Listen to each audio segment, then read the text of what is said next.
الله الرحمن الرحيم اعوذ باللہ من الشیطان الرجیم، بسم اللہ الرحمن الرحیم۔ ناظرین کرام، السلام علیکم ورحمۃ اللہ وبرکاتہ۔ میں آپ کا میزبان سید ساجد حسین رضوی ایک بار پھر سے حاضر ہوا ہوں مجلس علماء ہند شعبہ قم کی جانب سے۔ ناظرین، سب سے پہلے آپ تمام حضرات کی خدمت میں علماء اعلام مراجع اعظام، بالخصوص اپنے زمانے کے امام زمانہ عجل اللہ تعالی فرجہ شریف کی خدمت میں جناب زینب سلام اللہ علیہا کی ولادت بسعادت کے مبارک موقع پر مبارکباد پیش کرتا ہوں۔ جناب زینب ایک عظیم خاتون تھیں کہ جنہوں نے امام حسین علیہ السلام کی شہادت کے بعد وہ کردار ادا کیا ہے کہ اس کے بعد کوئی خاتون ایسی نہ آ سکی اور نہ پیدا ہو سکی جو اس طریقے کے کارنامے کو انجام دے سکے۔ ناظرین، اسی سلسلے میں گفتگو کرنے کے لیے ہمارے درمیان تشریف فرما ہے ایک بار پھر سے صدر مجلس علماء ہند شعبہ قم حجت الاسلام والمسلمین علی جناب مولانا سید احمد رضا زرارہ صاحب قبلہ۔ آئیے ہم قبلہ کی خدمت میں آپ کو لے کر کے چلتے ہیں اور جناب زینب سلام اللہ علیہ کی فضیلت کے سلسلے میں گفتگو کرتے ہیں۔ السلام علیکم ورحمۃ اللہ وبرکاتہ۔ علیکم السلام ورحمۃ اللہ۔ آپ کا خیر مقدم ہے، جزاک اللہ قبلہ۔ آپ نے ایک مرتبہ پھر سے زحمت فرمائی۔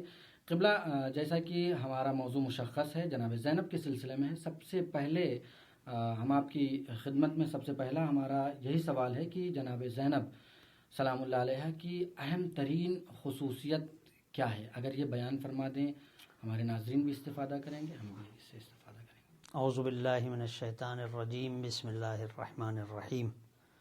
میں بھی سب سے پہلے آپ کی خدمت میں اور تمام ناظرین کی خدمت میں اس مبارک موقع پر تمام ناظرین کو اور آپ کو مبارکباد پیش کرتا ہوں۔ جناب زینب سلام اللہ علیہ یقیناً وہ ذات ہے کہ جس ذات کے سلسلے میں کہا جا سکتا ہے کہ فاطمہ زہرا عصمت کبریٰ کے بعد واقعاً اگر کوئی خاتون اس دنیا میں آئی ہے تو وہ جناب زینب سلام اللہ علیہ، اسی لیے ثانیہ زہرا، اسی لیے آپ کو ثانیہ زہرا بھی کہا جاتا ہے۔ اور آپ کے اس جملے سے مجھے ایک شعر یاد آ گیا کہ شاعر نے کہا کہ بعد زہرا کے ہوئیں ثانیہ زہرا زینب، بعد زینب کے کوئی ثانیہ زینب نہ ہوا۔ سبحان اللہ، سبحان اللہ، جزاک اللہ۔ آپ کی پوری زندگی اگر آپ دیکھیں تو نہ صرف عورتوں کے لیے بلکہ تمام انسانیت کے لیے قدم بہ قدم آپ کی زندگی نمونہ عمل ہے، آئیڈیل ہے۔ لیکن آپ کی اہم ترین فضیلت اور خصوصیت اگر دیکھا جائے تو کافی ہے وہ جملہ امام سجاد کا جو آپ نے آپ کے لیے فرمایا کہ اے میری پھوپھی، آپ عالمہ غیر معلمہ ہیں۔ یا اللہ، سبحان اللہ۔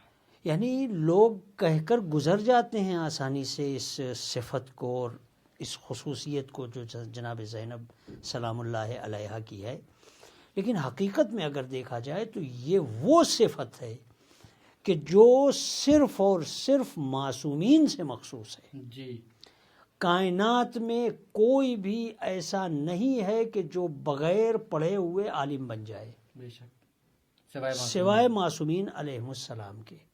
مگر یہ صفت جناب زین العابدین علیہ السلام جو وقت کا امام بھی ہے، جہاں کسی کو کسی قسم کا کوئی لقب زبردستی نہیں دیا جاتا ہے اس گھرانے میں۔ جی، اس گھرانے میں یا جو بھی امام ہیں ہمارے، ان کے یہاں کسی قسم کا خوشامد گوئی، خوشامد مندانہ کوئی بات کہنا، یہ چیز نہیں پائی جاتی ہے۔ اور امام سجاد آپ سے کہتے ہیں کہ اے پھوپھی جان، آپ عالمہ غیر معلمہ ہیں، یعنی وہی صفت کہ جو معصومین کے لیے ہے وہ صفت آپ دے رہے ہیں اپنی پھوپھی جان کو۔ یہیں سے ایک اہم ترین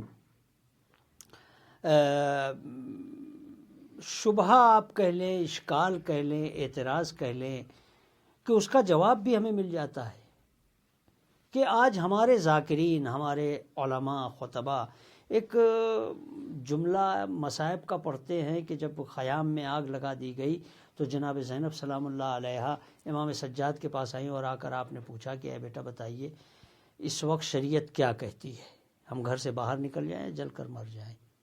حالانکہ ایسا بالکل نہیں، جو عالمہ غیر معلمہ ہے اس کو یہ سامنے کا مسئلہ نہیں معلوم. یہ باتیں گڑھی گئی ہیں امویوں کی طرف سے جناب زینب کی شخصیت کو گرانے کے لیے. ہاں گئی ہیں امام سجاد کے پاس آپ، لیکن امام سجاد کے پاس اس لیے آپ گئی ہیں کہ اب جناب زینب جہاد کی ابتدا کر رہی ہیں اور جہاد کے لیے ضروری ہے امام وقت کی اجازت لینا. آپ گئی ہیں امام سجاد کے پاس اور آپ نے اذن جہاد لیا ہے، نہیں یہ کہ سوال کرنے آپ گئی ہیں اور آپ نے سوال کر کے پوچھا کہ میں خیمے میں جل کر مر جاؤں یا باہر نکل جاؤں. جناب زینب عالم ہے، غیر معلمہ ہے. آپ ایسے گھرانے میں پرورش آپ کی ہوئی ہے کہ جو شہر علم، باب مدینۃ العلم، بھائی بھی معصوم، ان کے درمیان آپ کی پرورش ہوئی ہے. ان کو شریعت کا یہ ایک مسئلہ نہیں معلوم، لیکن بہرحال لوگ پڑھتے ہیں اور پڑھا جاتا ہے، اس کی طرف متوجہ ہونے کی ضرورت ہے. جزاک اللہ. قبلہ آپ کی زندگی کا اہم ترین پہلو کیا ہے؟ اگر آپ اہم ترین پہلو کی طرف دیکھیے تو اہم ترین پہلو آپ کا تو یوں دیکھیے تو بہت سے آپ کے زندگی کے اہم ترین پہلو ہو سکتے ہیں. خود رسول اللہ کی وفات، مولا کائنات کی شہادت، جناب فاطمہ کی شہادت، امام حسن کی شہادت، ہر جگہ آپ کا ایک کلیدی کردار رہا ہے. لیکن واقع کربلا میں آپ کا اہم ترین کردار واقع کربلا میں آ کر نظر آتا ہے. امام حسین علیہ السلام ایسے ہی جناب زینب کو لے کر نہیں گئے تھے کربلا، بلکہ جناب زینب کو لے جانے کا ایک مقصد تھا، اور اس مقصد کو جناب زینب نے شہادت امام حسین کے بعد پورا کیا ہے، اور وہ ہے کربلا کو بچانا. حقیقت کربلا، مقصد حسین، ہدف امام حسین کو لوگوں تک پہنچانا. جناب زینب اگر نہ ہوتی تو یہ بات عام تھی. آج بھی لوگ کہتے ہیں کہ دو شہزادوں کی جنگ تھی، ایک مارا گیا اور ایک جو ہے وہ فاتح ہوا اور ایک جو ہے وہ دبا دیا جاتا.